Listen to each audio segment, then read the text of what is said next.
Welcome to the seminar Decoding State Growth. Most of us, or rather all of us, I think, agree that unless our states grow, we can't achieve our ambition, or India can't grow, and we can't achieve our ambition of Viksit Bharat, right? So states have to do their bit, as simple as that. Today, we look forward to finding answers to some very simple questions, but unfortunately, the answers to which are not that simple, right? How have some states been doing better than the others? Would a one size fit all approach work? As the states chase their own development ambitions, can regional, urban rural disparities be reduced? Is focusing on big cities the answers? Or should we focus more on smaller cities? There is another added layer of complexity to it, which comes to my mind as an urban researcher, is that we often say that states actually hold cities hostage to their own ambitions. They do not empower cities enough. How does that fit into the overall framework of city growth impacting state growth vis-a-vis national growth? As we look forward to an extremely insightful next 1.5 hours, we start with a presentation on a paper which Rishita and Shishir here had worked on state growth, which looks at some of this question, rather all of these questions, through a very rigorous empirical lens. This will be followed by a moderated discussion with Dr. Rana Hasan, who is the regional lead economist at South Asia at Asian Development Bank, Dr. Rakesh Mohan, President Emeritus and Distinguished Fellow at CSEP and former Deputy Governor RBI, Shishir Gupta, who is a Senior Fellow at CSEP, and the session will be chaired by Montek Singh Ahluwalia, Distinguished Fellow CSEP and former Deputy Chairman, Planning Commission, Government of India. Over to you, sir. Thank you. Well, let me just add that, I'm not sure what exact role I'm supposed to play other than read out the names. That's not very demanding. That's already been done, Montek. That job has already been done. Then I don't have any role to play. I might have sit in the audience. I wanted to make one point. It's an excellent paper, and maybe I was asked to chair it because I said it was an excellent paper. The thing that strikes me, the point that was made by the introducer, by Devarpita Roy, that obviously we can't have Viksit Bharat unless the states grow. That's clear.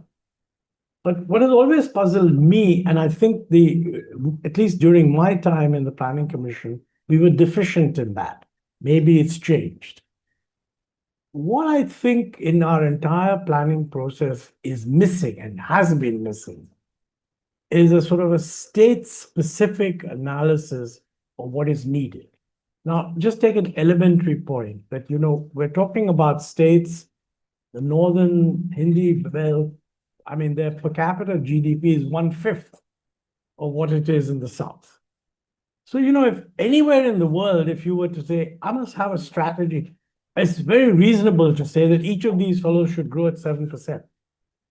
But anywhere in the world, they would say that, look, if you're at 1/5 the per capita income of something else, then what is important for them is not particularly important for you. Equally, what is important for you is vastly important for you, but may not be very important elsewhere.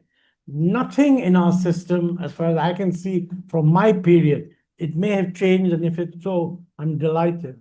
Nothing in my period established that. In fact, when I was deputy chairman, I introduced a practice that before we call chief ministers for a meeting, we should send them a note on what is our assessment of the critical constraint for that particular state.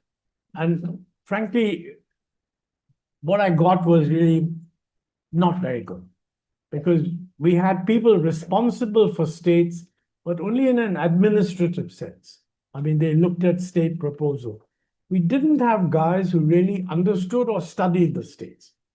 So then, one of the things I did was I said, look, let us fund the states and ask them to get one of their research institutions to prepare a development report for the state. So we gave each state 20 lakhs.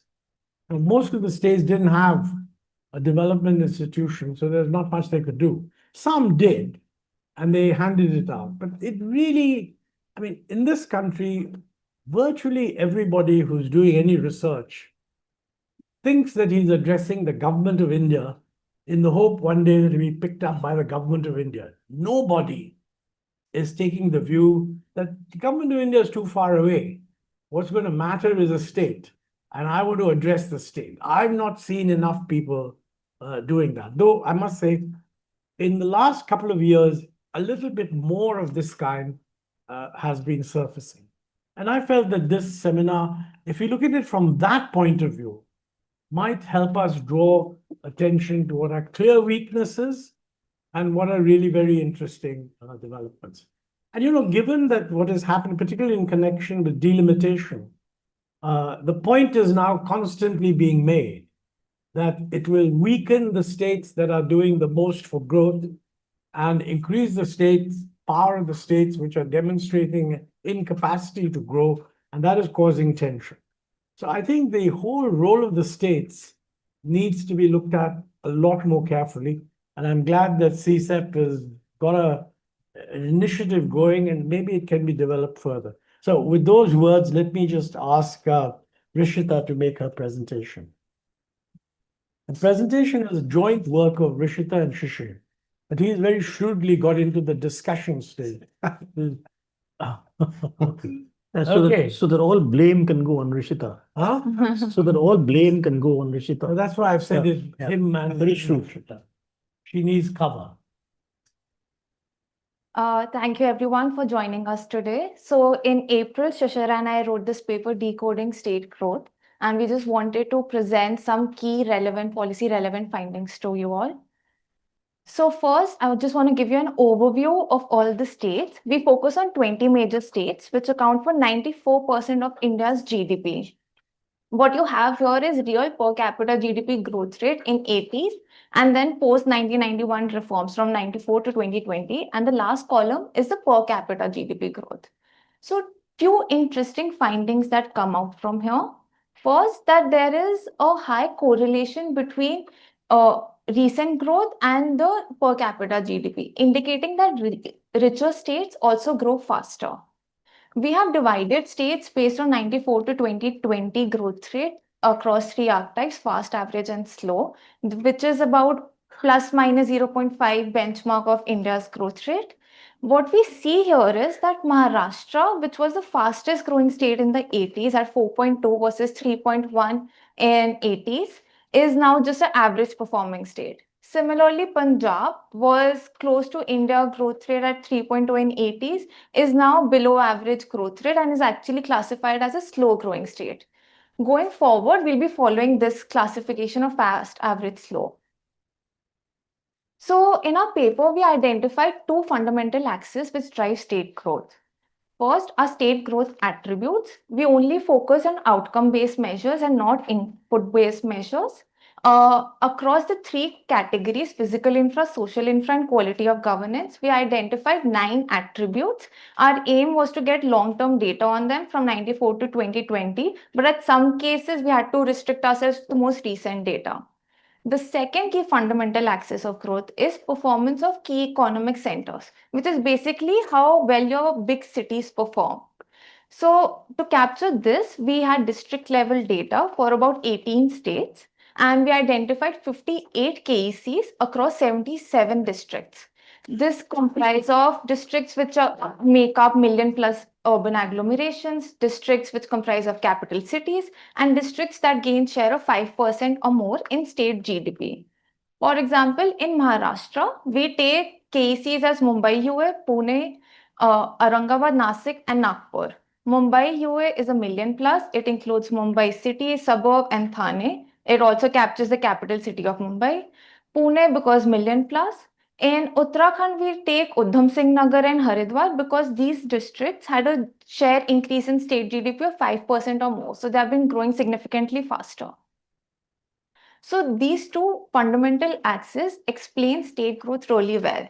In the first column, the color-coded column, you have the state per capita GDP growth rate. Then you have the performance on great growth attributes. Out of those 9 we discussed, These states, you get a point if you perform average or above average in the long term on these attributes.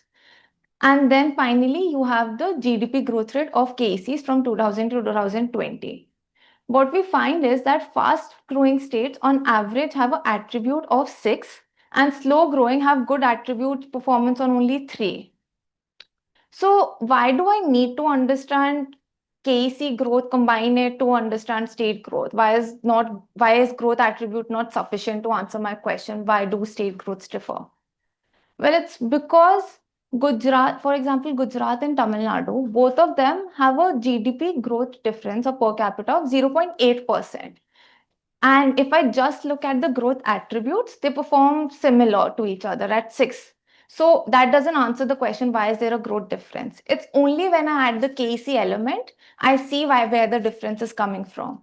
Tamil Nadu has a KC GDP growth of just 7.7%, while on average, fast growing states have close to double-digit growth rate, like Gujarat at 9.9.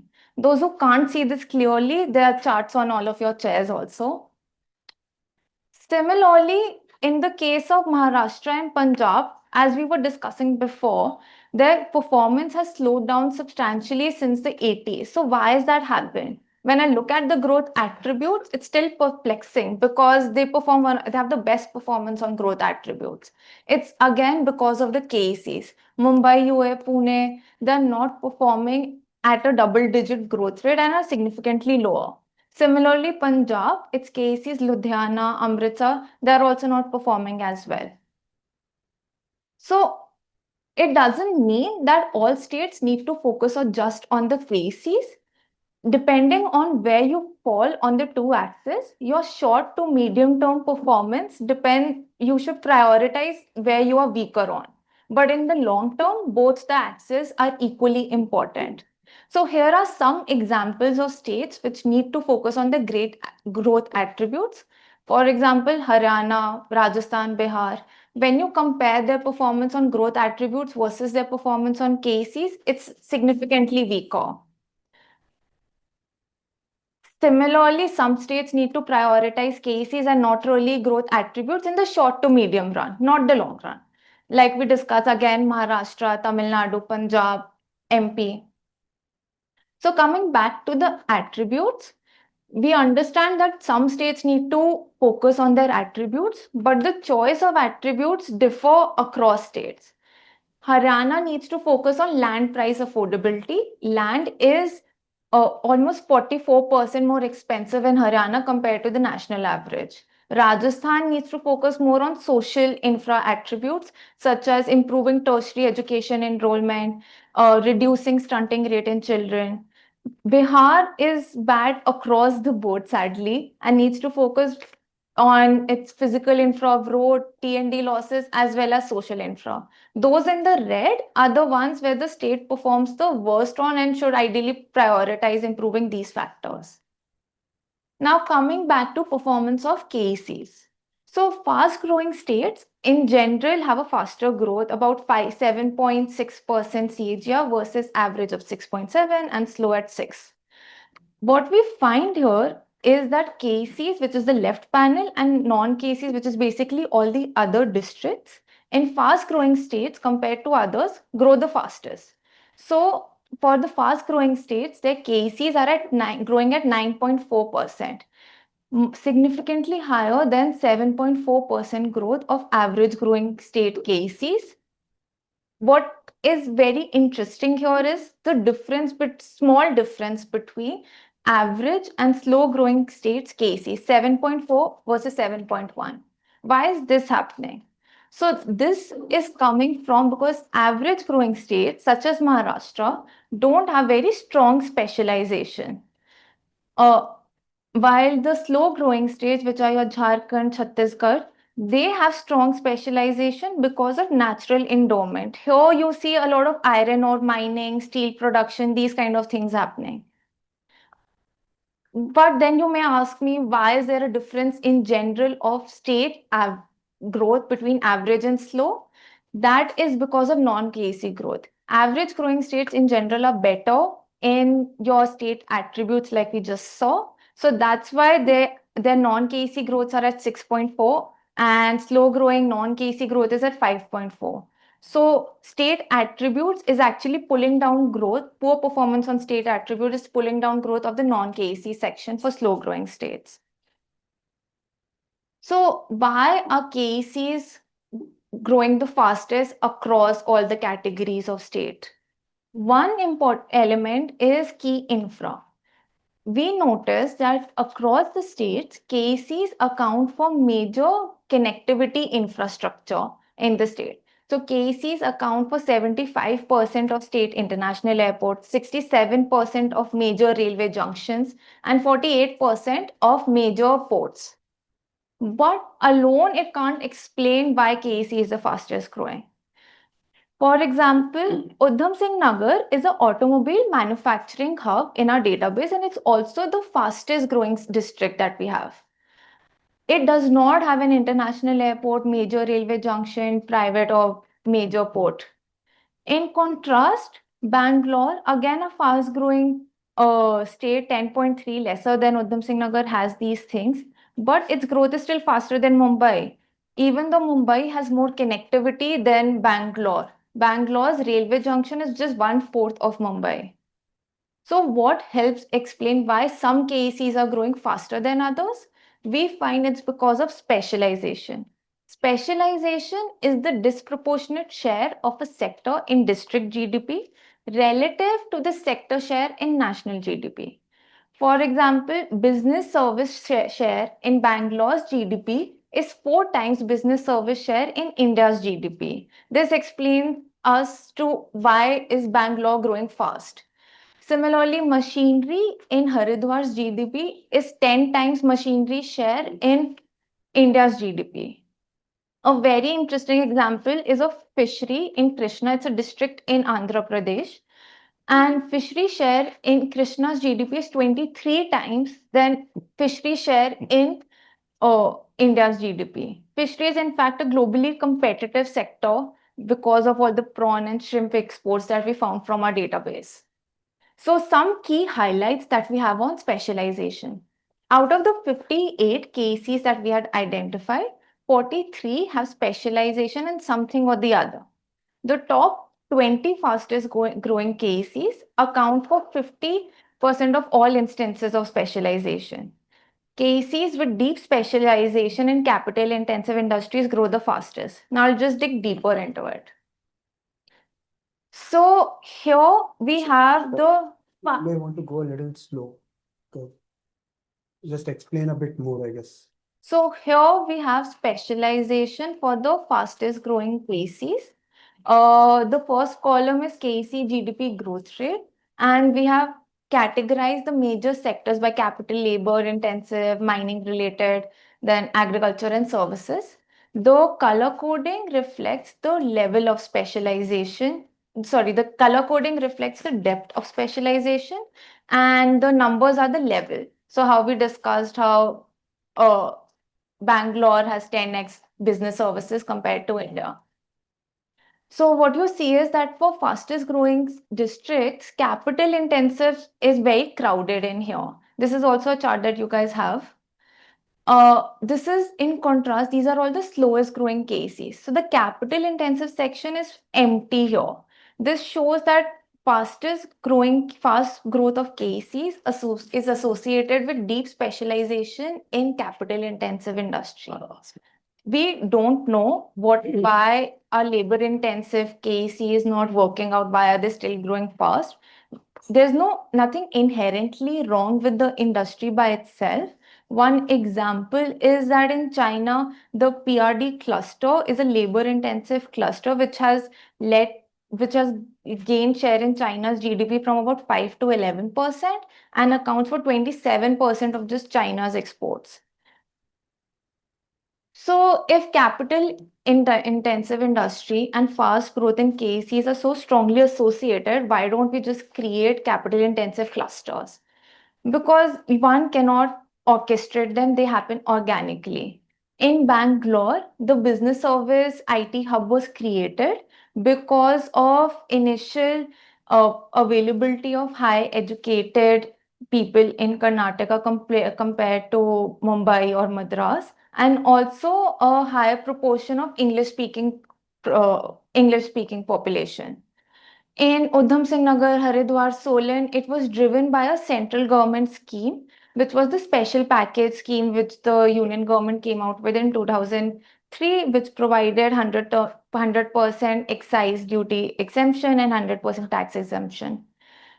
The third key factor is natural endowment. For example, like I discussed before, in Jharkhand, in Chhattisgarh, we have a lot of iron ore mining happening, which leads to steel production. So the industry just goes there because natural resources are present. Similarly, in Barmer in Rajasthan, oil field was discovered in 2014, which led to its exceptional growth. Another important factor is that developing KCs take a very long time. So on the y-axis, you have number of districts, and on the x-axis, you have the long-term share change in the state GDP. So what we find here is that about 300 districts had a negative share change in the long term in the state GDP. Only 147 had a marginal increase between 0 to 1% in the long term, and only 8 districts over the long term between 15 to 20 years had a share change of more than 5%. So becoming a big KC is not an easy task. Gurugram is one of such districts, and it took 20 years to achieve what it has, despite everything going in its favor. It had proximity to Delhi, proximity to an international airport, and still it took 20 years.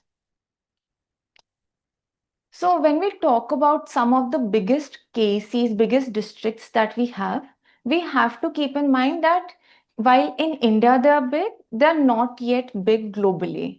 To put things into perspective, Mumbai is the biggest KC with GDP size of $150 billion. But it's about 1/5 of what Shanghai and Beijing are. They are at about $500 to $600 billion. Shanghai, Beijing, some of China's biggest cities, have grown at double-digit growth rate for about 40 years, while our biggest KC's districts have grown at close to double-digit for about 20 years only. So we have a long way to go. Finally, the government focuses a lot on that we need to have a regionally balanced growth. But how we are defining KCs, we need to keep in mind that they are very well distributed across. By definition, every state has one because of the capital city argument. And when we compare it to China, where the KCs were more towards the east, clustered on the east, we are much more distributed. So we need to keep in mind that instead of creating new hubs, which might risk diluting the agglomeration benefits, it's better to focus on the existing KCs, address their challenges, and make them grow bigger. So finally, I just want to quickly recap what our key findings. First, there's no one-size-fits-all growth strategy across states. Some states need to focus on their KC, some on growth attributes. In the short to medium term, they need to have different priorities. In the long run, both the pillars are important. If you're strong on one, continue nurturing it. Second, KCs across the states outpace the growth because they have specialization in something or the other. Third, that we find there's a strong association between capital intensive sector and KC growth. We don't know why it's not working out for labor intensive, and it's worth studying what are the reasons behind it. Fourth, specialization just cannot be created out of the blue.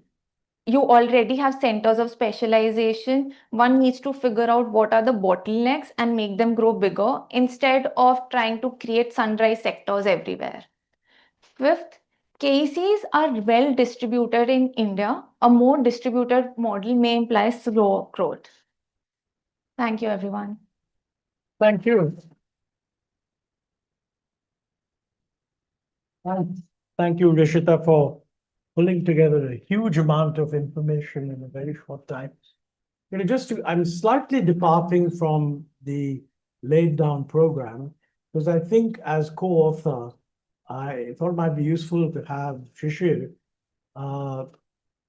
not necessarily comment on the recap, which is actually very interesting.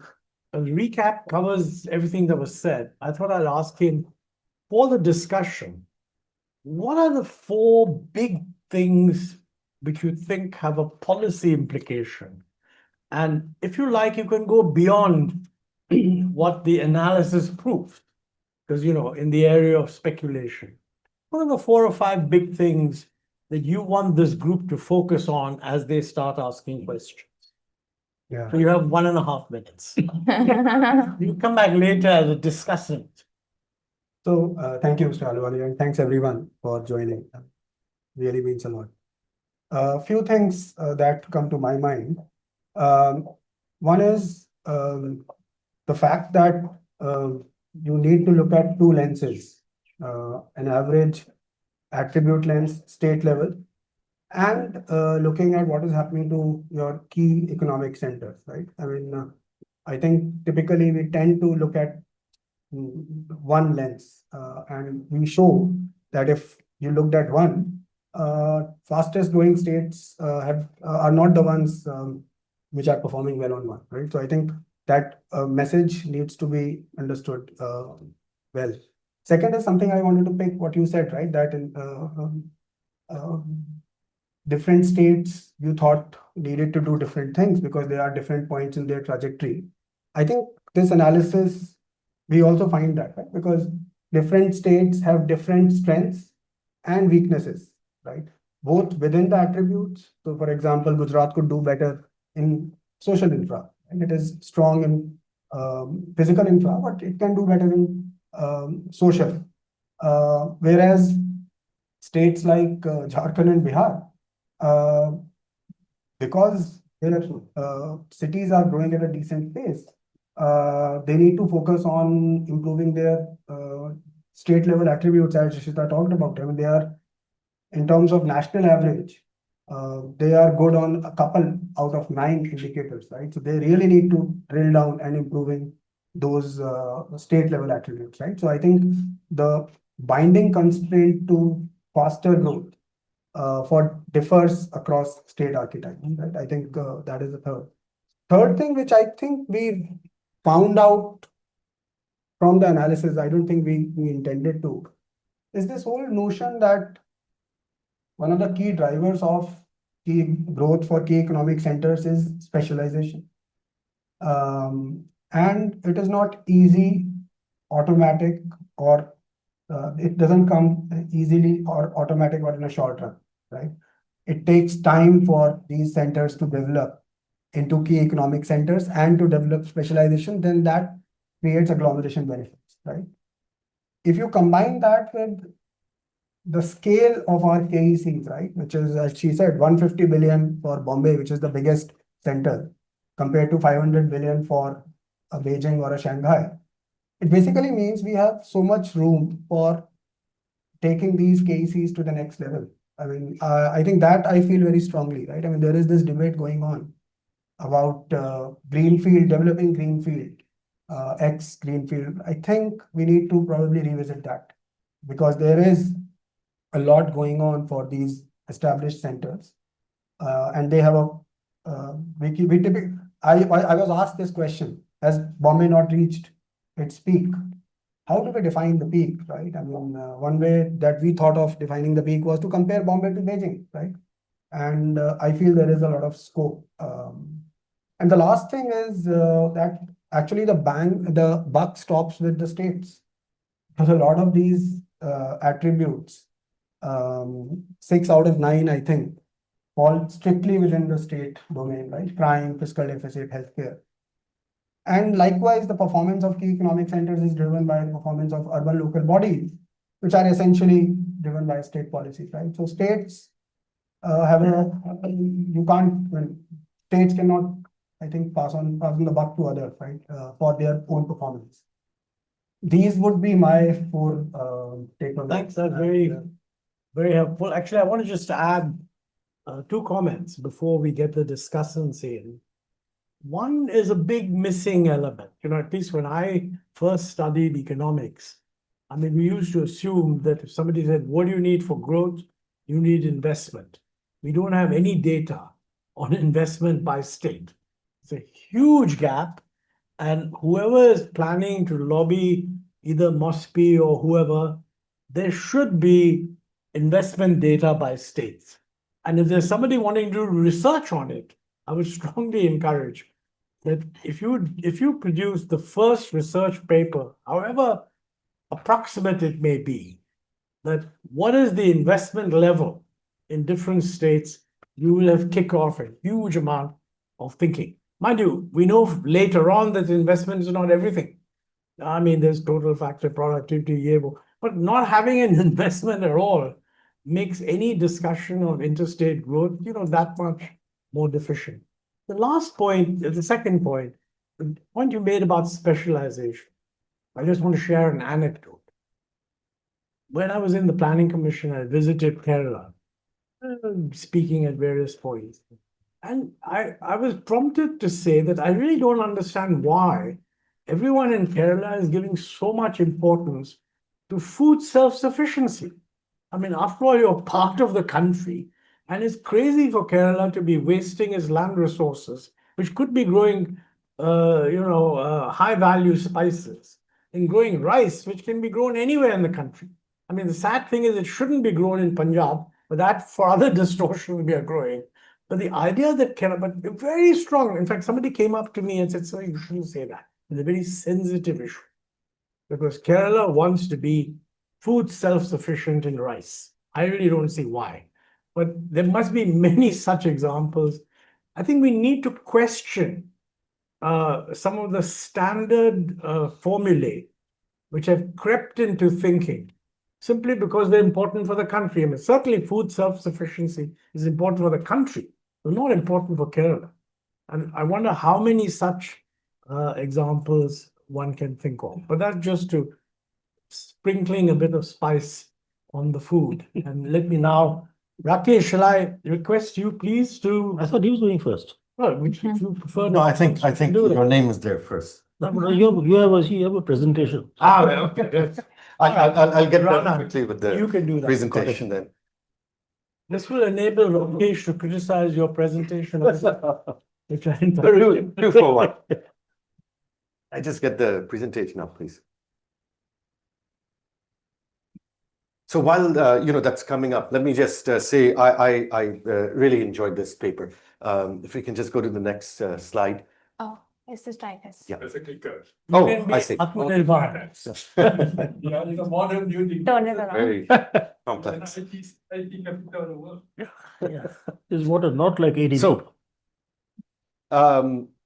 without belaboring the point, the way the study separates state growth into general state attributes and cases, I think is spot on. It's a great way for framing how we should be thinking about the policy issues. So this is something I really liked. In terms of the data, and I'm mentioning this because I'll just come back to it on an important point. You're using national accounts data, state level, district level. You're using ASI, and these are the basic three data sets that you play around with. Now, in terms of key takeaways, I don't want to dwell too much. I mean, I've listed what I thought were the key takeaways. Just two things I will speak a little bit about, and it's to do with the key economic centers part. And in particular, this issue of specialization is important.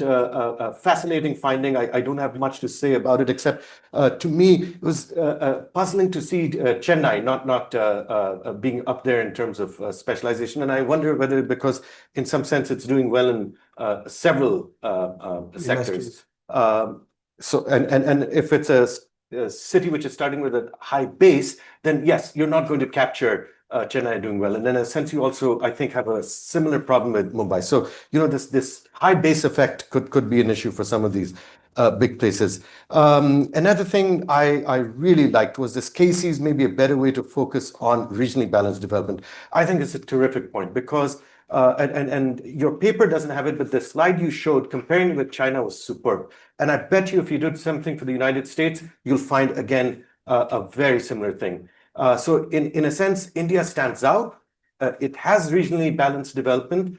And I think to the extent that, because of the just political economy reasons, you need to stick with that, the KEC is the way to go.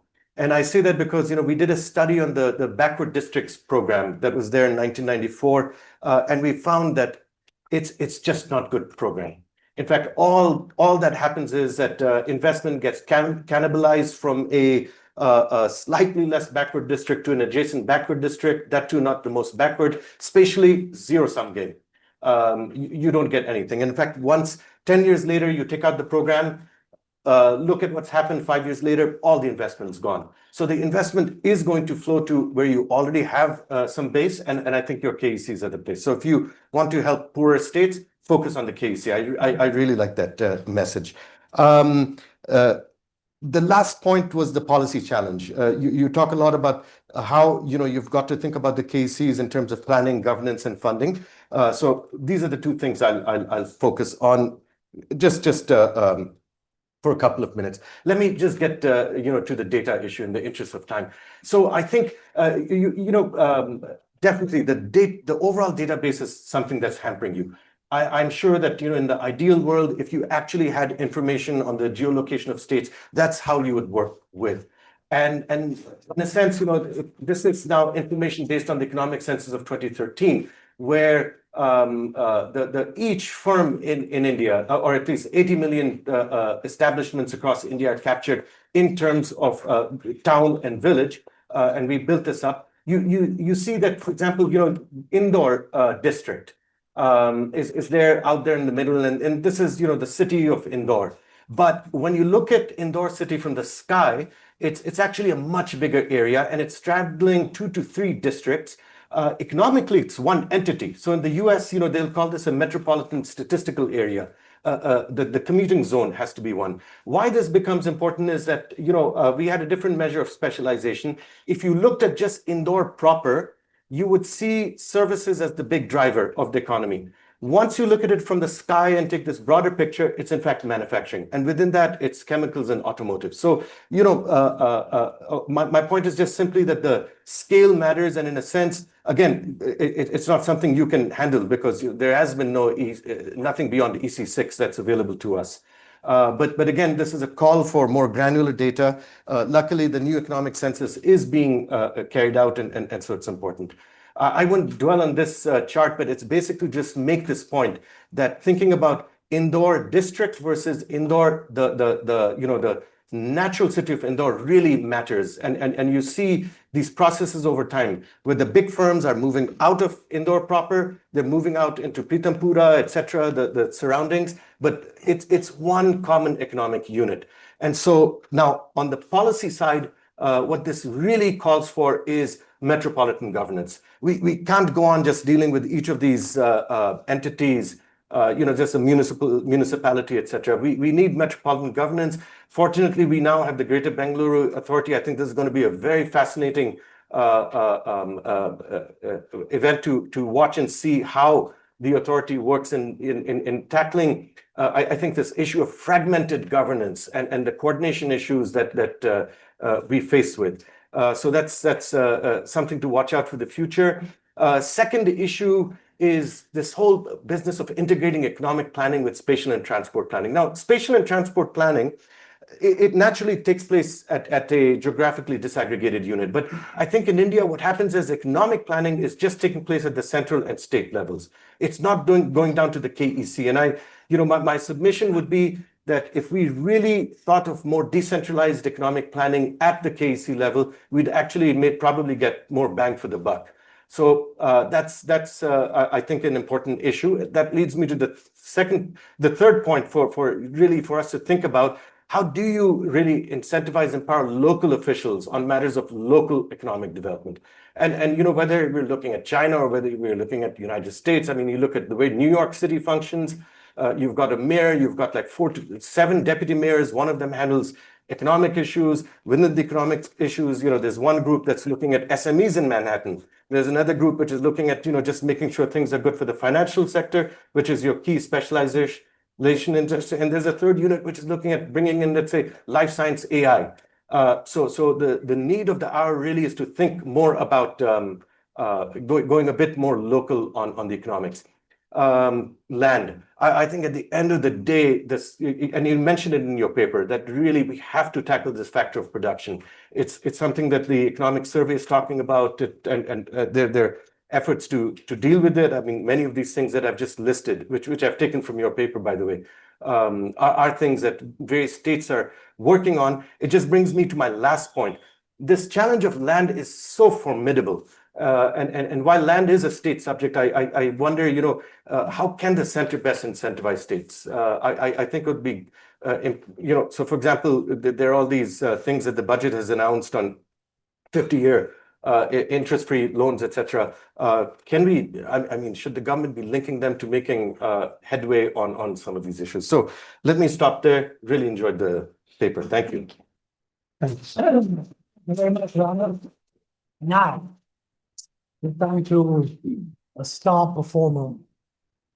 But let me explain. For Rakesh degenerated into things like macroeconomics, monetary policy, economy-wide stuff. He was actually, when I first met him in Washington, D.C., he was working on urban economics. Now, all said and done, if he had stayed in urban economics and made as much difference to that as he has to all these other things, I can't help feeling that his impact on India would be much greater. Especially since right now, macroeconomics are utterly discredited, and certainly central bank especially are utterly discredited.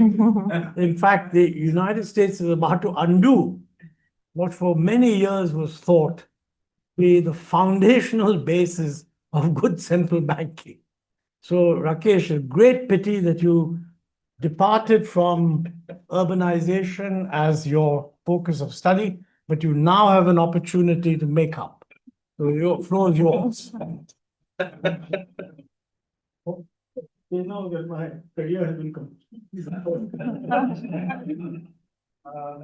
And also I made a big mistake asking Rana to go first. Because he said everything I had in my long notes that I have here. First, this issue of understanding the differential rates of state growth has indeed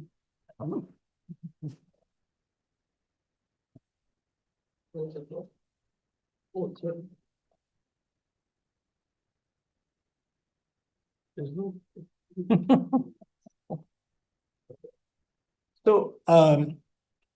has been a well-researched topic for decades, actually.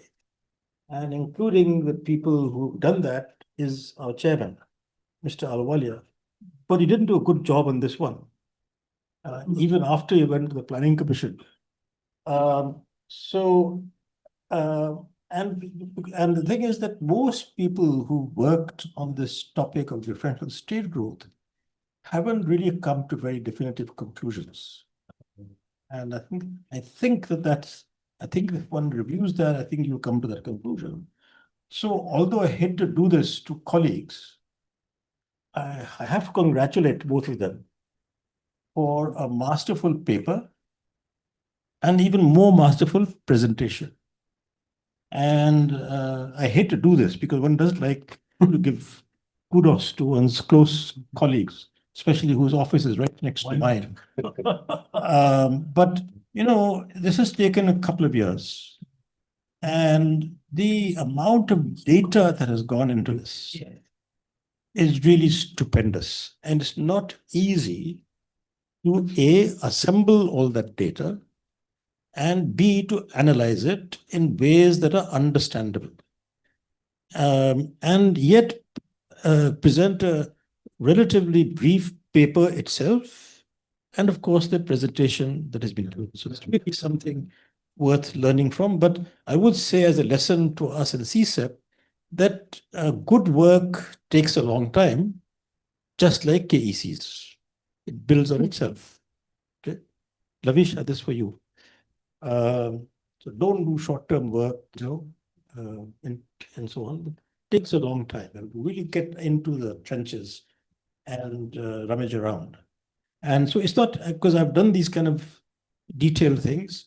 And I have to say that I've never succeeded in doing something like this in terms of doing a lot of detailed work and then presenting something which people can understand and in which you have actually put together the data in that way. So I'll just very quickly, Rana has done that himself, of course, the paper itself. The key conclusions, of course, that first have identified some general attributes that affect high growth states, responsible fiscal management, and they've taken fiscal deficits as an indicator, better overall economic management, and that they've included as indicators low T&D losses and power, which suggests that there is some good management going on to do that. And of course, it contributes to lower fiscal deficits. Of course, labor reforms and land policies, you emphasized on the land policy part. And something that is, again, very seldom used is housing affordability. That is because Shishir has been working on that in a separate pieces of work. But that is a new thing that almost never, no one actually looks at. That, I think, is a very important issue in India, that if you look at rental price ratios, they're incredibly low, which is why you don't have enough rental housing. I mean, you do not have almost any rental housing buildings. All the rentals are kind of private, so single family or two family or three-story buildings. You don't have large apartment buildings. And it is to do with housing affordability, and it is to do with the urban land policy that you're talking about. I think that's something new and extremely important, which also probably has something to do with labor-intensive industries not generating large growing KECs. Because you need lots of labor and lots of rental housing. So I think there's another something that you haven't quite figured out yourself. Yes. But there's something comes out very strongly from your paper. One thing that also that again Rana mentioned this is the importance of governance of cities, which is part of one of their indicators, better governance as an attribute. And they've taken just a simple one, the prevalence of low crime rates. And that has contributed. So again, that has to do with urban governance. That obviously those cities will grow where people feel safe. And so I think that's an important thing. Once again, not enough attention to that. And then, of course, better human development. That we are doing a lot of work. Amarjit is doing, Amit Sinha is doing a lot of work on this in terms of education, but enrollment in tertiary education, healthcare expenditures, prevalence of sort of lower prevalence of stunting and so on. So this also, again, we've known all this, but it's not given enough importance even today. And another interesting point they made in this is that these attributes that I just read out are all in the state list. And therefore, they are within the power of the states to influence. Of course, they're all affected by national policies. So again, there's something they have pointed out. But of course, the biggest, as again, Rana, you focused on that, the biggest contribution is the introduction of the concept of key economic centers. And I do not know of any other study just focused on this characteristic. Now, there's a background to this. Shishir worked on district level development in the McKinsey Global Institute. I was a senior advisor on that, and I actually ridiculed him and his colleagues, saying, how can you talk about district GDP? What the hell? You know? But he did that and got the district GDP data. I don't know how, I still don't know how you do this. But that again has contributed to be able to do this. Very few people will go down to that detail, use all that data, and then actually aggregate things in a way that people can understand. You're looking at how many districts now? Overall, we looked at 500, but Close to 500. 700, 740. 740. Yeah. Now. So it's not an easy data to get and then to understand, analyze, and put together. So, and of course, as Montek said, as a long-time student of urban development, I'm totally fascinated by this. But Montek, to your point on why I left it, because none of you were interested in what I was doing. So I first came back to India to precisely work on urban development. I labored, struggled, agitated, got 4 task force reports done, but no one wanted to read them, especially people of your kind, the macro guys. So that's why I gave it up and said, I better join them in doing all this nonsense work that he described on macro. But some questions, okay? On the sectoral specialization in the clusters. Yes, I think that they've had a good result, but one has to be careful. You know, you can't be a one-horse town. And you can see the fate of Detroit. Also, earlier Pittsburgh, it went down completely, and slowly it has come back up with high tech, etc. Same thing to do with Ruhr in Italy, in Germany. And there's a long history of this kind of stuff. So yes, specialization to a certain extent. And in some sense, Bangladesh is probably suffering or going to suffer, apart from everything else, because of concentration, one horse, that is garments. So whereas specialization in a cluster is important, it should be done, but then the city has to, and I think to some extent Bangalore has done that, but concentrate further on business services, etc. I think that's an important thing to think about. Now, the most interesting thing to some extent is this, what has been mentioned both by you as well as, of course, study itself, is the positive influence of capital-intensive industries. And I think this needs much more study in terms of not so much of state growth, but generally, why should this happen? Why does it happen in India? Is it because of, have some of these come because of presence of specific tax incentives? Certainly in the case of Bangalore, there were very specific tax incentives which got the IT industry up. But they had zero tax for what, if I remember correctly, what, 20 years or more? Early 1990s to 2010 or something like that, right? The IT fellows never say government did nothing for us. It was crap. Sorry for the language. But they got 100% tax incentive for 20 years. Same thing as they're saying the tax incentives for Uttarakhand and Himachal, etc.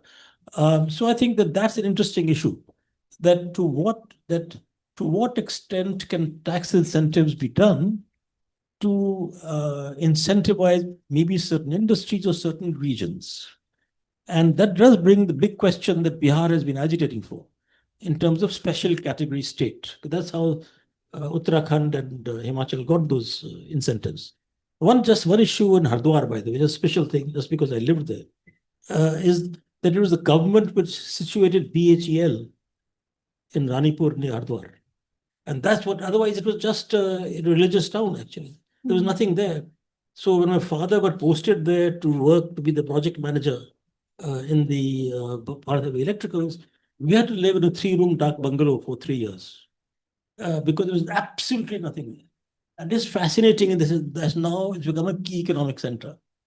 The situation of BHEL, then of course the tax incentives that followed. So there was, because of the BHEL, there was then a lot of people, qualified people running around there, and it developed. But I think this is a very important point of this capital-intensive industry, and that specialization labor industry doesn't lead to that rate growth. So why is that? Because of national economic industrial policies, or something intrinsic in capital and labor? But if you say something intrinsic, as you said, that look, that's not true of China and others. PRD, etc. Right? So that's an interesting point to look at what happened there. I think that's worth another study in some sense. And so it's worth studying what happened in other countries in Asia, actually. One point that you said, which I don't agree with, is you say that our KECs are well distributed. If you open your map and look at them, it's not true. There's almost nothing on the East Coast. And the whole story of East Asian development, everything is on the coast. And actually, it's in one straight line from Japan down to Australia. It's one straight line. So that's, I think, a point you missed out is the importance of coastal regional development. Of course, to transportation, etc. And because of various reasons that we haven't done that, and I think there's something going on that now, but I think that's something you can add. that if you look at the East Coast is empty, actually, just about. Vizag now is happening. And so the general point I would also say is one thing that I think you missed out is that many of these KECs, places like Bangalore, Hyderabad, Pune, Chennai, almost all of them first had sort of higher tech, not high tech, but higher tech public sector industries located there, which generated a certain knowledge atmosphere, of course, research institutions, universities, etc. So I think that is something that you can look at a little more on that side. Because that's the only thing that could be done at that time. They did that. They just placed all these things there and they've gained tremendously. And also along with them, also the good national labs that were placed in most of the Chennai, Hyderabad, Pune, etc. Okay, so I think that has also contributed. Plus, of course, the higher education institutions.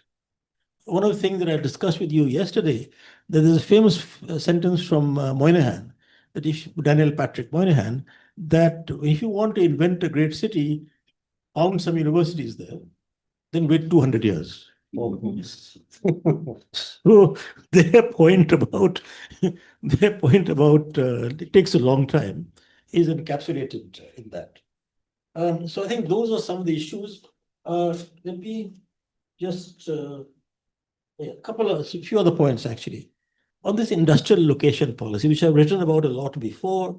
I've been agitating for I think almost 50 years now actually.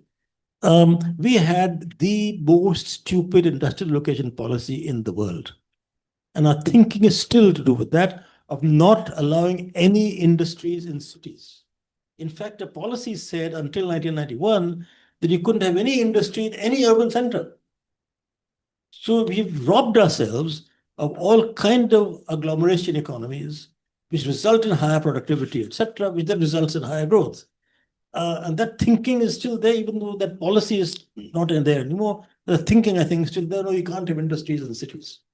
So that is one issue, I think, that in the KEC thing that you might want to talk about. And connected with that is this labor-intensive industry issue, that if you, that for labor-intensive industry, you need a large pool of labor, which is then connected with the land policy, urban land policy issue, the housing affordability issue, and also labor flexibility. All of that goes together to have a labor-intensive industry center. Because what does a labor-intensive industry need? It needs lots of people they can hire. They also need to be flexible so that from the labor's point of view, if the industry X is not doing well, they go to the next industry. Okay, but that can promote labor-intensive industry. So I think that's something that you've brought attention to, and you can do and think about more. I won't wax too eloquent and too much urban development because you'll be here for the rest of the day if I did that. But I think the important point is what you talked about, New York mayor, deputy mayor, etc., etc. Our mayors are there, for the sake of being mayors. No, for the sake of being mayors, they have no powers. And so competent people don't want to be mayors. And that's a huge issue. We already have 55 million plus cities, right, in 2011. There are at least 65, 70 now. And so this is a big issue, as you talked about that, so I won't go into. And so I do believe that if you want to have 7 to 8% sustainable growth, this is something that has to be tackled. It's come out in a somewhat different way in this KEC, but it's all connected in that sense. So finally, on the policy, I think this is where I think the paper needs to be, you had a very good summary at the end, actually. The question, can tax incentives really be used? I would say yes, as long as they have a clear sunset clause. And that did happen with the Uttarakhand, Himachal. There was a sunset clause which was observed, actually. And they have got those industries there, but the sunset clause was observed. Usually, sunset clauses don't work. So people should, okay, chala jayega. It does, as I said, raise the issue of places like Bihar. There's a huge difference between Bihar and the richest state within one country. I mean, it's a real issue. And given the population of Bihar, I was talking about this in this electoral roll debate. So the there are 10 million Biharis outside the state, right? So that's an interest, so there is an issue. What is it? What special things can be done? They have to be done. Finally, the two things. One, strengthening of state level institutions. Something Labish and I were discussing the other day, I was just saying someone else, is the lack of any kind of intellectual capacity in states. But these are big places relative to countries in the world. So you really don't have hardly any even think tank of repute. That's just one, it's not a big deal, but there are many other institutions. That is something that is important, which is to use to mention. You need capacity, state level and the city level for all this. And on this regional road project, I'm surprised by your Indore example, because normally you take the urban, we have the urban agglomeration concept, which is very similar to the SSA concept. So I don't know in the case of Indore whether that works or not, because I've not looked at it. Because we do have the concept, the census has the concept of urban agglomeration, which takes up not just a district, there's nothing of district actually. So I don't know whether they've figured that out in Indore or not. And on the regional development, you do have the BMRDA, Briha Mumbai Regional Development Authority, the MMRDA, I don't know whether it's called the CRDA, that it used to call the Madras Metropolitan. So we've had all these, DDA, of course, but the problem has been they're state government institutions, not local government institutions. So that's very important. I think I've gone on too long already, but I could go on longer. Thank you. Thanks, Rakesh. Very helpful. Actually, the authors have suggested that in order to keep the audience interest alive, they're sacrificing the right of responding specifically to the discussants, but would rather invite comments from everybody, questions. And what I suggest is that we have about 3 or 4 questions, and then let them respond in some composite way to those questions, and then another lot of questions. In the process, if there's something that the 2 discussants have said that you want to respond to, you can also do that. So let's get the audience in. First one. I think somebody will magically conjure up a microphone for you. Who's the next? I want to make sure. Yeah, bring the mic here. I think the authors have been too modest in their ambition, in the sense that they are on to a very big idea. And so, in a sense, one size does fit all. So do not use the word one size doesn't fit all. The basic thing that you have emphasized, and what we have known for a long time, but in a democracy, it's a no-no. And that is the idea that big is beautiful. It's small is beautiful, right from Mr. Gandhi downwards. And I would not use the word, introduce a new word like KEC. You'll just diminish. The world knows metropolitan areas, etc. Let's use common English words that people understand. And really the problem is going to be political, because this goes against the fundamental idea of democracy. The obsession today with MSMEs is totally wrong. Its obsession should be with the big companies. Why hasn't India got a single brand in the world market? That should be something that we should ask ourselves. And so in a democracy, we like to feel compassionate. Oh, the guys who are left behind, the ones who have disabilities deserve our help. Backward area benefits, the worst possible idea that we had at the time.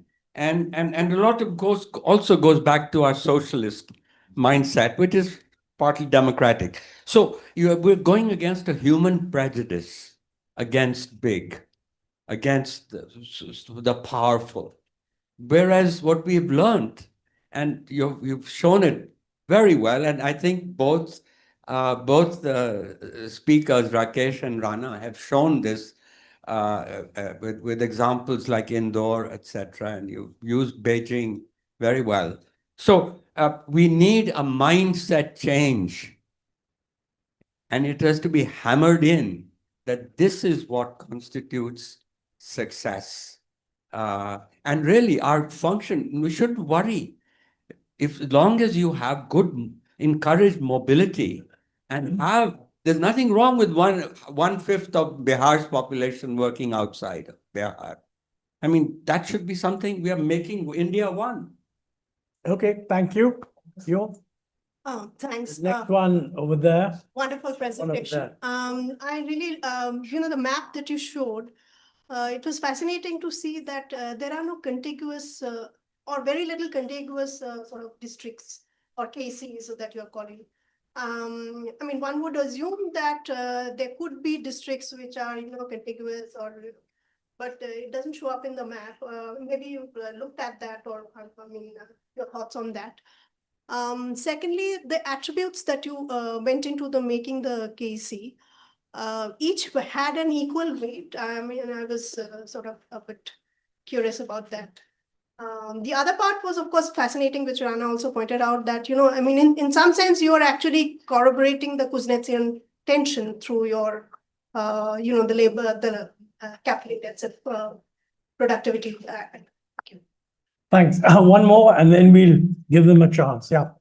No, so again, like fascinating paper. I had a quick question about the growth attributes part, right? I think the case is like an excellent concept. I agree to what Guruchandra was saying, that metropolitan, or like we are calling it right now, growth hubs in India. I think I was very surprised with both the selection of the variables that you had picked up, because it's not obvious that one, in a lot of situations, they are the right variables, or when they are the right variables, they are the binding constraints, right? The enrollment in tertiary education. You can go from 27% to 50%. It may not do anything to the quality of the skilled labor that you produce, etc. Right? So maybe talk a little. And again, I think the policy implication that to grow, you just need to get gross enrollment to 50% may not be the right prescription in all situations. So a little bit about the selection of those attributes. And I think one point to what Dr. Mohan said, I completely agree. I think we need to build institutions at the state level. Like, again, this is one of the agenda items. In the next 5 years, we want to build 5 state institutions in 5 state capitals. So if anyone is interested, happy to have a chat after that. So Thank you. I think I'm going to ask them now to respond. And by the way, I think we need more women asking questions. So you'll be given preference in the next round of questions if you should be so inclined. There's just one point I want to add here on the record. Rakesh rightly said that despite his enthusiasm about pushing urbanization, he didn't find anyone in Delhi very interested, which is true. But there's a constitutional reason for that. The Delhi government has no control whatsoever on what policies to follow vis-a-vis cities. The truth of the matter is, whatever the Delhi government wants to do, it can give money to the state. I mean, out of what is the shared stuff. It can always take out some of its own money and create some schemes in order to support urbanization. But that is not free money. That comes along with central government conditions and this and that. So this is at the root of it. And many studies have shown India is the least decentralized of almost all large countries. I mean, the percentage of expenditure done at a city level or a municipal level, which comes from own revenue, is minute compared to virtually anywhere else.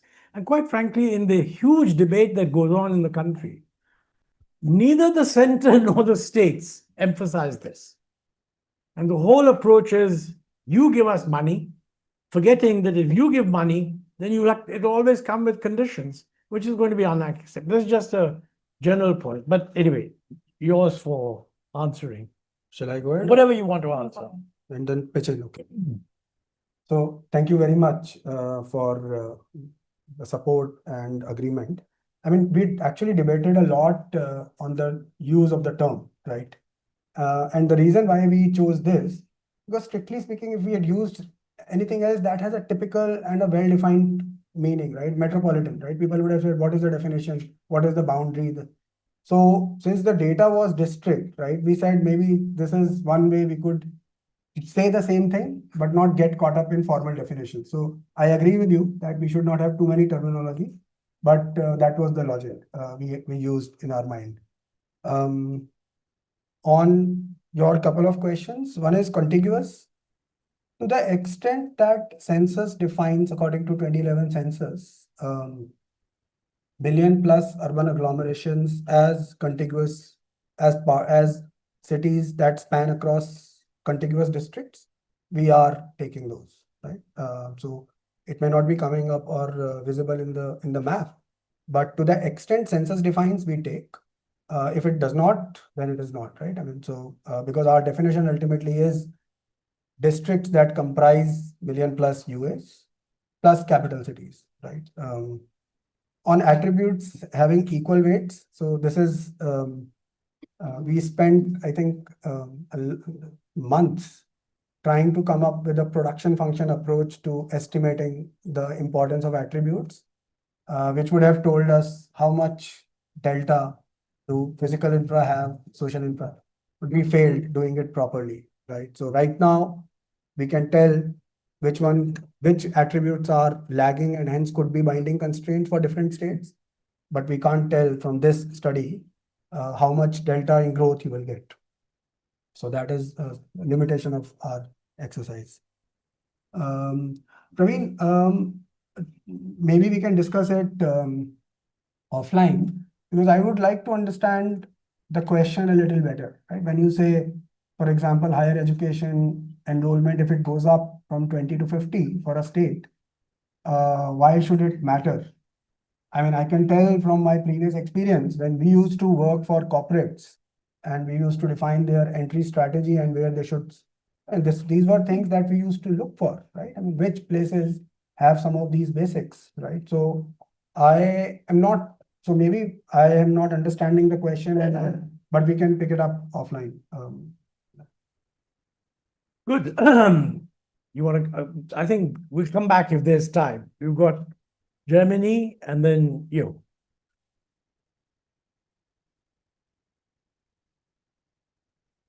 Thank you. That was very interesting. And also I learned quite a lot. If I remember right, some time back, it'll become fashionable to look at satellite pictures, particularly of developing countries at night, to see where you have the lights.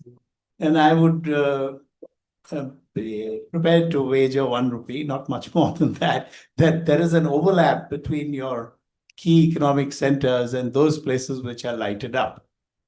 Now, there seems to be some kind of a drive towards certain geographical places. For instance, I'll give an example, Kota. Would you think Kota would be a place where you will have all these people, students, I mean, learning to somehow get through in a competitive exam into an IIT or a medical college or whatever?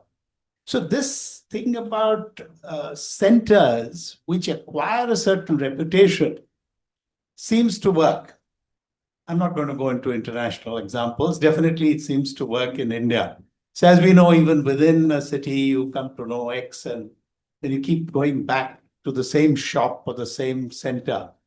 Now, the problem here is, as was mentioned by Gusharan, is that any kind of concentration of expertise and even more important, wealth, and by definition, therefore, expertise plus wealth is development, is counter to what we have thought of. It's not socialism, Gusharan. I don't think it is that. We were never a country before 1947, ever in history. So there's a lot of tension between those who want to keep the Indian Union and those who are more concerned about development and economic growth. Now, whether this tension is real or artificial, but I think in more senses than one, when it comes to decision making in the Cabinet Committee on Security or the Cabinet, various other Cabinet committees, some of this will come to the surface. So the way I think for you, let's not get involved in the politics, is to somehow project that this is the way various countries, including a communist country like China, not socialist, but communist, has chosen this path and has done well. So there is no tension between specialization and excellence and fairness. Unfortunately, in our country, where we now have 59.5% reservation in central government jobs, there seems to be some kind of a tension between, if you are good at something, that means you're privileged. So if you are a key economic center, you've got privileges. Somehow you have to bridge that gap. I don't know. I'm not saying that that is for this paper. This is more, I'm just kind of thinking aloud here. Thank you. Yeah, you. Thank you, Shishir and Rishita, for a crisp report and a crisp analysis. And I'm sure there must have been a lot of work gone behind it. So my question here is very simple. The key economic centers today, what you're mentioning, were the same key economic centers 40 years or 4 decades ago? Or, there is a shift, or there will be a shift? And second question is, in comparison to Beijing, 150 billion US dollars and 500 billion US dollars for Beijing and 150 for Mumbai. What are the factors which you have found, if you have found further, that what are the factors which make them 500 bill and to us it's 150 bill? Okay, one more and then we'll get answers. My rather it's a reflection, two reflections and one question, which is in the entire, framework that you have kind of developed so meticulously.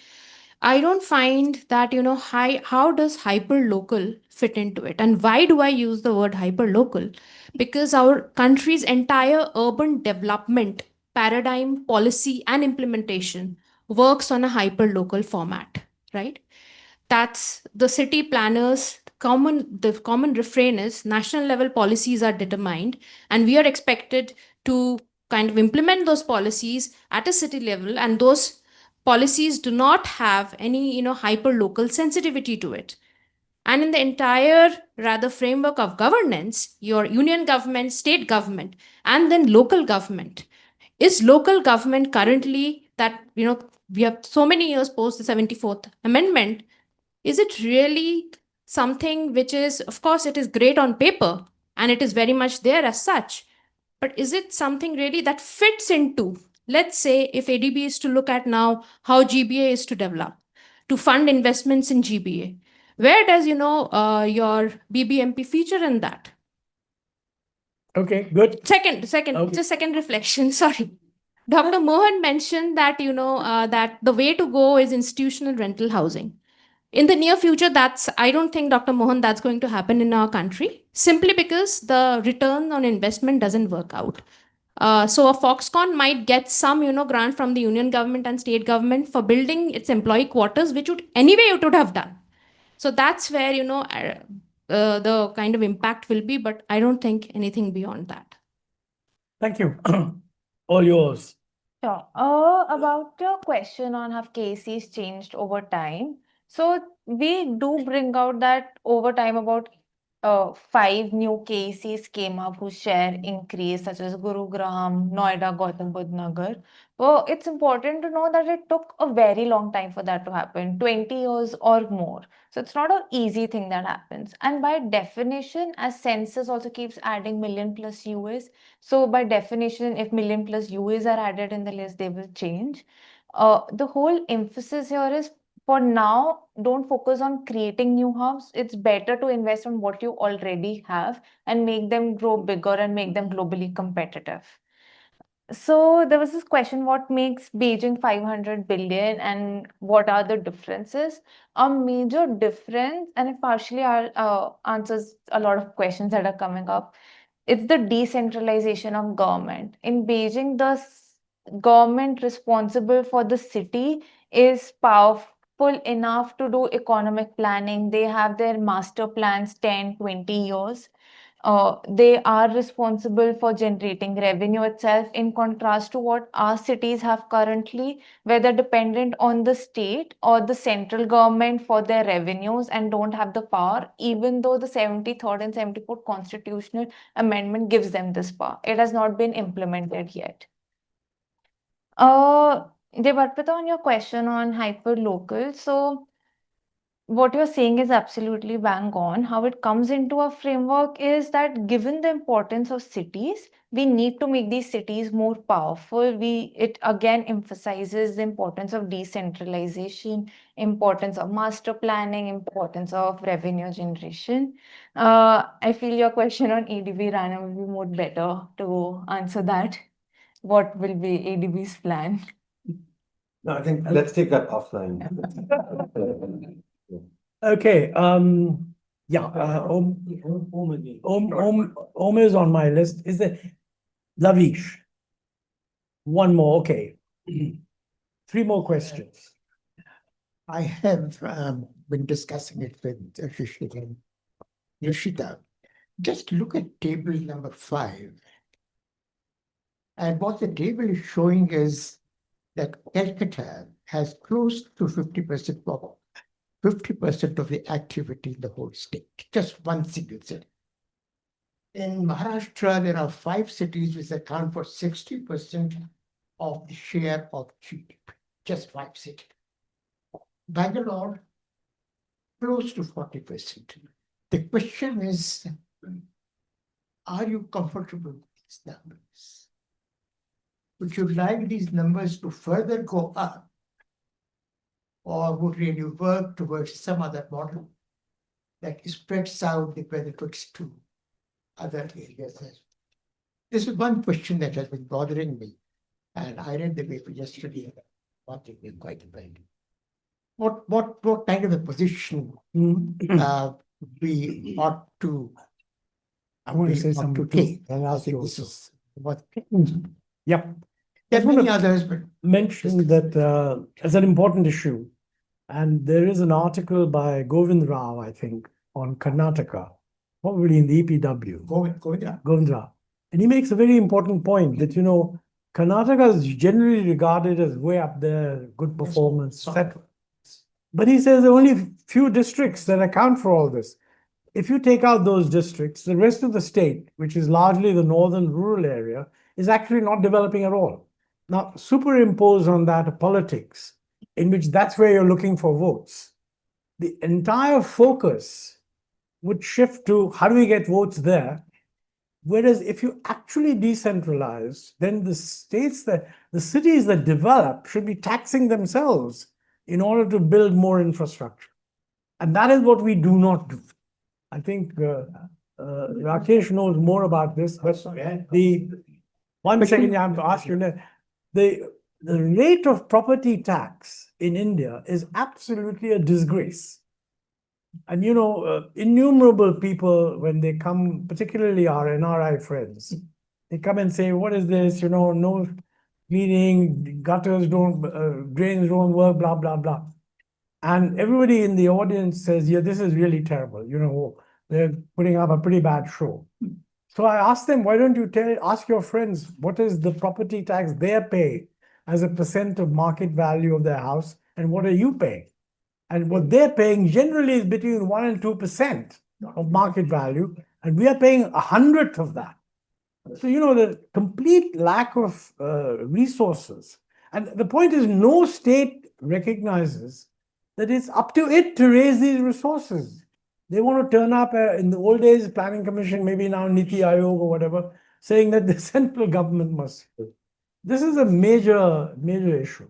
Anyway, just Rakesh wanted to say something on your same point. So, just on property taxation, if you see the economic survey 2016-17, there's one paragraph in that one that says, if there's one area where all levels of government and people agree, is that property tax should not be touched.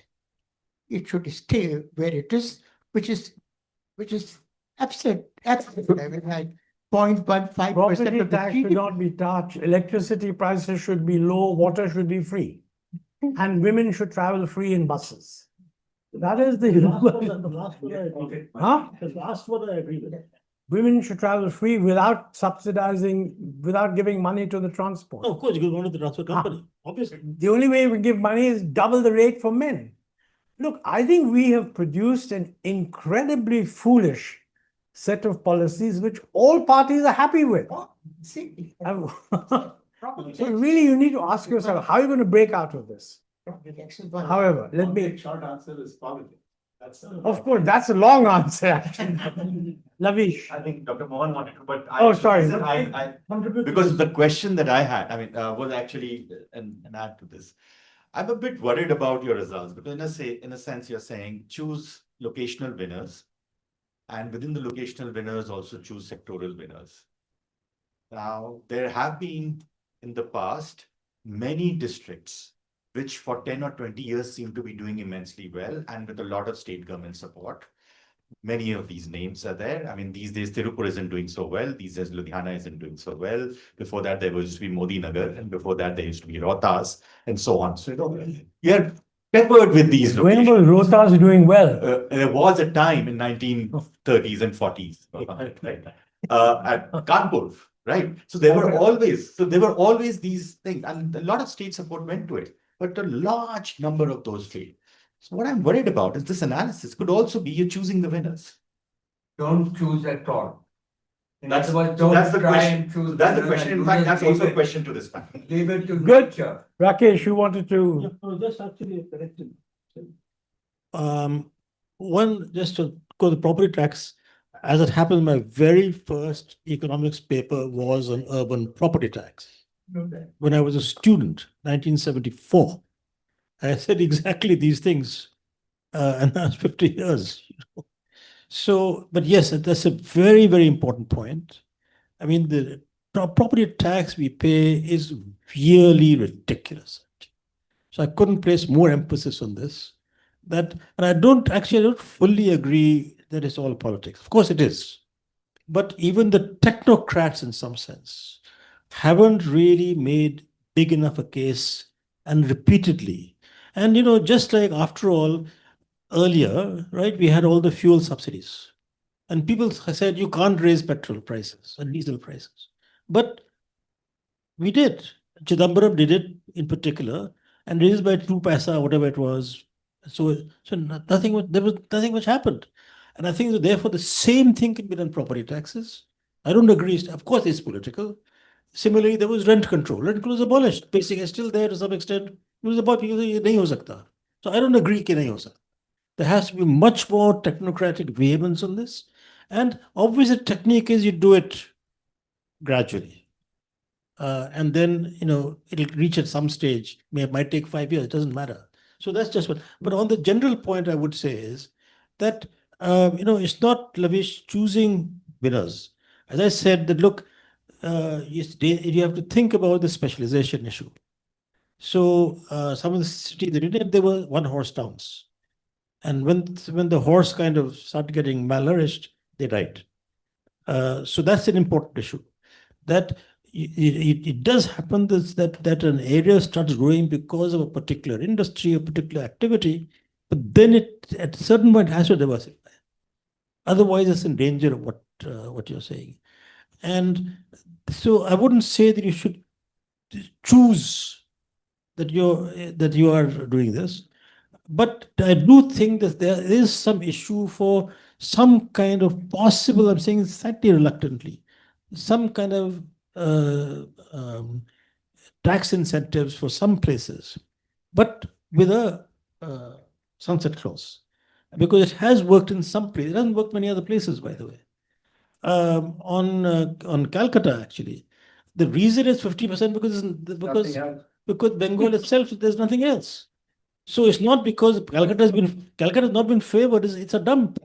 I went there after a long time, a couple of months ago, and I was sad actually. Of course, it has changed a fair amount in 20 years. There's still nothing there. I mean, you once again, and the point is again, it's connected to what Lavish is saying. It was a hub of engineering industry, right? In the 30s, 40s, etc. It was the most industrialized city in the country. Jute industry, etc. But all those died, and we made the stupid error of nationalizing dead industries. As a result, you had a nationalized dead industries place, and you did nothing about that. So the point I'm making is that as far as that Calcutta is concerned having 50% because there's nothing else in the state, and there's not much into Calcutta either, actually. So just to close this point, that look, at least what I'm agreeing with is that so far we've generally tried to discourage large cities, discourage economic clusters. That should not happen. But I can't be saying, look, I want an economic cluster here. It won't work. Or that I must put this industry here. It won't work. And Tirupur, for example, is because we've had very bad policies in the whole textile garment industry. Textiles died in Ahmedabad also, Kanpur also, because we had a really stupid textile policy. Again, with something I worked on. It was, you couldn't believe it. I'll just take 1 second, not 1 second, 1 minute. That we had the textile, I forget which regulation act it was, but a textile mill could not install replace even one new machine. Sorry, one old machine, that is a loom with a new one, without getting permission from the textile commissioner. And the thing was so bad, I visited textile commissioner in Bangalore many years ago. The textile commissioner, his car didn't work most of the time, the official car. So the people that he was supposed to be commissioned had to send him a car to bring him to the factory, to be able for him to see कि ये ठीक है, loop change होना चाहिए. So I'm just saying that some of these things have been policy induced. So those things you got to guard against. Sorry, I went a bit long. No, it's very important points you made. You answered my. Yeah, okay. We are not having. It's all this, by the way, is very, I think, important, particularly for the younger people to know, because I don't think they realize how catastrophically stupid the control regime was. And the only reason I talk about it, because it's a bit boring for me, it's gone on for a long time.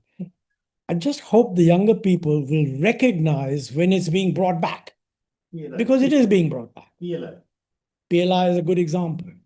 So I think we have not done enough to educate people on what were I think maybe I should give a lecture on the 7 stupidest policies we've ever had and put it up for discussion. And maybe the way to make it non-controversial is to say the 7 stupidest state level policies, because then it's not singling out a single state. And also it redresses the balance at the moment. But I do sympathize a lot with any central government constantly being told, कि अरे बर्बाद हो रहे हैं, you must save us. Whereas many people have pointed out that half the reforms needed are in the realm of the states. So actually the present position is that if there was a state chief minister who, after lambasting the center for whatever he thinks the center is not doing, at least says, and let me tell you, in my area, I've done the following. Not a single one. I think somebody should persuade. Chandrababu is the most likely person to respond to that. Your time. Your time. But this is shifted as that. It's like in the planet. But small, medium. May I, sir? Excuse me. I would request the panel to go back to them. This is a discussion we can have later. Okay. Authors can- I think since we've run out of time, I will have 2 minutes to say at the end, but would you take whatever time you like to respond? 30 seconds. Do you have to say anything? Unless Lavish allows more time. There's some question. Sure. So you can- Okay, go ahead. Hello. Hi, this is a question which I think goes from theory to policy. This is about conditional convergence and specifically club convergence. The literature regarding state related growth and district related growth suggests that there might be club convergence. So how would the presenters and discussant think about this in terms of policy?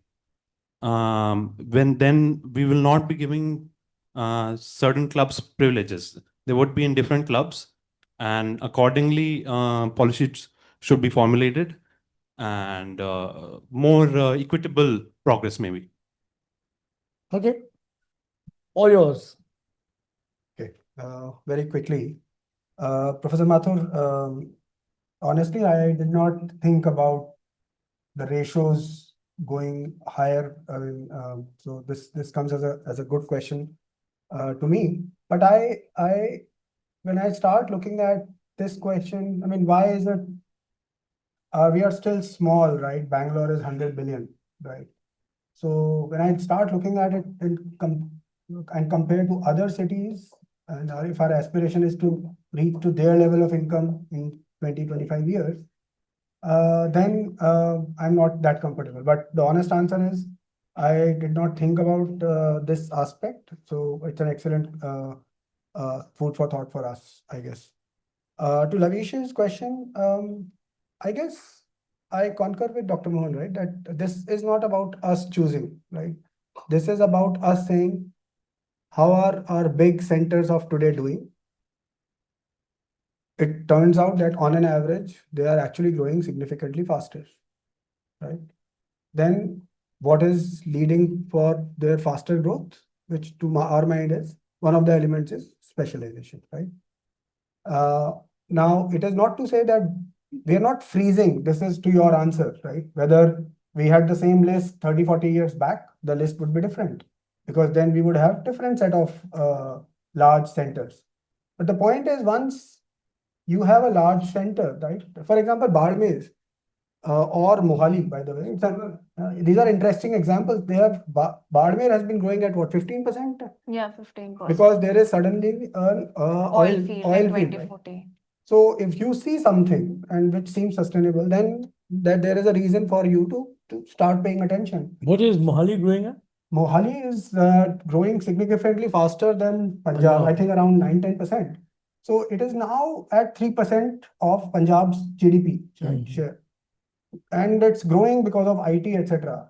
Now, one of the things we see is that if you have such a kind of specialization developing, you might want to consider, let's say, making Chandigarh an full-fledged international airport, because those things help. So the frame is not fixed. The frame is a fluid frame, depending on what we see happening on the ground, right? On club convergence, again, I mean, we looked at unconditional convergence, and there is not, we see that the pattern of growth has not changed between, I mean, which are still growing faster on an average. Whether within that there is club or not, it seems, if you look at just our heat map of states that are doing well, I think you see some kind of clubs emerging.